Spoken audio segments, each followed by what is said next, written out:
സർക്കാരിനെ പരിഹസിച്ച് നടൻ സലീം കുമാർ കേരളം കണ്ടാൽ അമേരിക്കയെ പോലെ ഉണ്ടാകുമെന്ന് പറഞ്ഞയാൾ മുഖ്യമന്ത്രിയുടെ ബന്ധുവാണ്. ആളെ അന്വേഷിച്ചു പോയപ്പോൾ ഊളംപാറയിൽ ചികിത്സയിലായിരുന്നു.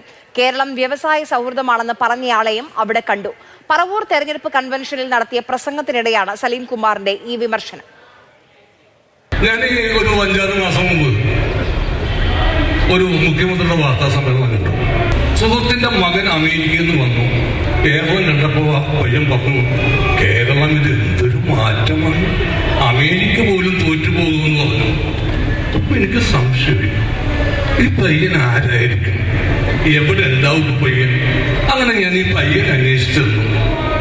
എനിക്ക് പയ്യനെ കാണാൻ പറ്റി. നമ്മുടെ ഊളംപാറയുള്ള മാനസിക ആശുപത്രിയിലായിരുന്നു. മുഖ്യമന്ത്രി തന്നെ പറഞ്ഞത്. അപ്പോ പി രാജീവ് അദ്ദേഹത്തോട് എന്ന് പറഞ്ഞു, ഒരു വ്യവസായി വരുന്നുണ്ട് കേരളത്തിൽ പണം മുടക്കാൻ വേണ്ടിയിട്ട്. അപ്പൊ എത്ര രൂപയാണ് മുടക്കാൻ ഉദ്ദേശിക്കുന്നത്? 3 ലക്ഷം കോടിയാണ് പറഞ്ഞത്. അപ്പൊ പുള്ളി ഞെട്ടി, മുഖ്യമന്ത്രി ഞെട്ടിയിട്ട് എന്താണ് കേരളത്തിൽ 3 ലക്ഷം കോടി മുടക്കുന്നത് എന്താണെന്ന് ചോദിച്ചു. അപ്പൊ അദ്ദേഹം വെച്ചത്, വ്യവസായ സൗഹൃദം ലോകത്ത് ഇത്രയുള്ള ഒരു സ്ഥലം ലോകത്ത് ഇന്നുമില്ല. അയാൾ അന്വേഷിച്ച് വന്നപ്പോ അയാള് നമ്മുടെ പയ്യൻ കിടന്നില്ലേ, അതിന്റെ ഇപ്പുറത്തെ വാർഡിൽ